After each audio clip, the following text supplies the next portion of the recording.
एक रात अपने घर पर टीचर साक्षी अपने स्टूडेंट्स के एग्जाम पेपर चेक कर रही थी। तभी उसके पति संजय उसके बगल में आकर बैठ गया। संजय अपने मोबाइल में मस्त था, गेम खेल रहा था।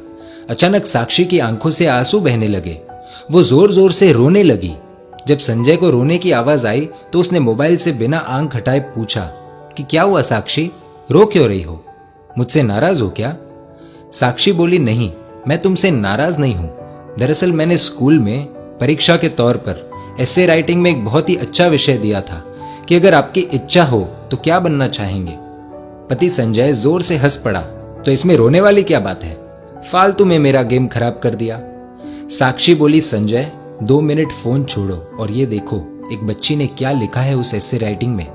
तुम खुद पढ़कर रो पड़ोगे। संजय ने कहा, अरे मैं थका हुआ हूं, प्लीज तुम पढ़कर सुना दो। साक्षी ने आंसू पोंछकर पढ़ना शुरू किया।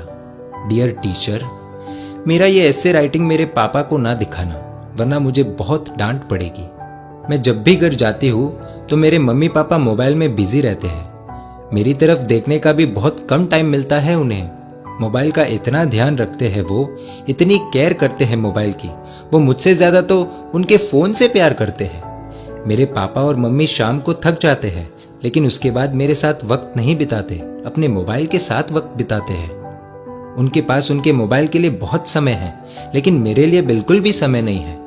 मैं 3 बार बुलाती हूँ तो मेरी आवाज उन्हें सुनाई नहीं देती, और मोबाइल की हल्की सी रिंगटोन भी बज जाए तो अपना काम छोड़कर मोबाइल देखते हैं। मेरी इच्छा होती है कि मेरे मम्मी पापा मुझे अपने हाथों से खाना खिलाएं, लेकिन खाना खाते वक्त भी उनके एक हाथ में मोबाइल ही रहता है। मैंने तो सुना था सुबह उठकर एक माँ अपने बच्चों को उठाती है, देखभाल करती है, लेकिन मेरी मम्मी सुबह उठते ही मोबाइल देखती है, मुझे कभी नहीं उठाती। मेरे पापा अपने मोबाइल में पूरे दिन फालतू वीडियोस देखते हैं, हर समय गेम खेलते रहते हैं, लेकिन अगर मैं उनके पास मेरा कोई काम लेकर जाऊं तो कहते हैं बेटा आई एम बिजी। इतना ही नहीं, अब मेरी मम्मी ने खुद के वीडियोस बनाने शुरू कर दिए हैं, इसीलिए कई बार रात में देर से सोती है तो सुबह देर से उठती है। और सुबह जब मेरा टिफिन तैयार नहीं रहता तो मुझे पैसे देकर कहती है कैंटीन में खा लेना। मेरे टिफिन से भी ज्यादा जरूरी मम्मी को उनका स्मार्टफोन है। हाँ, डॉटर्स डे के दिन दोनों मेरे साथ फोटो लेते हैं, और वो मेरे लिए नहीं, अपने अपने स्टेटस में डालने के लिए, जिससे दुनिया को पता चले कि वो भी ट्रेंड के साथ चल रहे हैं। वीडियो कॉलिंग पर अपने दोस्तों के साथ 1-1 घंटे तक बातें करते हैं, लेकिन जब मैं कोई कहानी सुनाने कहूँ तो कहते हैं बेटा इंटरनेट पर सुन लो। वो दोनों ही मेरी आदतें बिगाड़ रहे हैं। फिर कल अगर मैं गलत रास्ते पर चली गई तो पूरी दुनिया मुझे गलत बताएगी। इसलिए मेरा हमेशा से सपना रहा है कि मैं भी एक स्मार्टफोन बन जाऊं। पूरे दिन अपने पापा के हाथों में रहूंगी, रात को सोते समय भी उनके आंखों के सामने रहूंगी, सोने के बाद भी उनका हाथ मुझ पर ही रहेगा।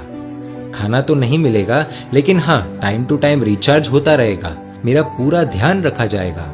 मुझे खरोच भी नहीं आने देंगे। जहां भी जाएंगे मुझे अपने साथ ले जाएंगे। हमेशा दोनों की आंखों के सामने रहूंगी। संजय थोड़ा भावुक हुआ, लेकिन फिर से अपने गेम में लग गया और साक्षी से बोला कि ठीक है, अच्छा लिखा है, इसमें रोने जैसा कुछ नहीं है। तुम्हें इतनी सी बात पर रोना क्यों आ गया Sakshi? Be strong, come on.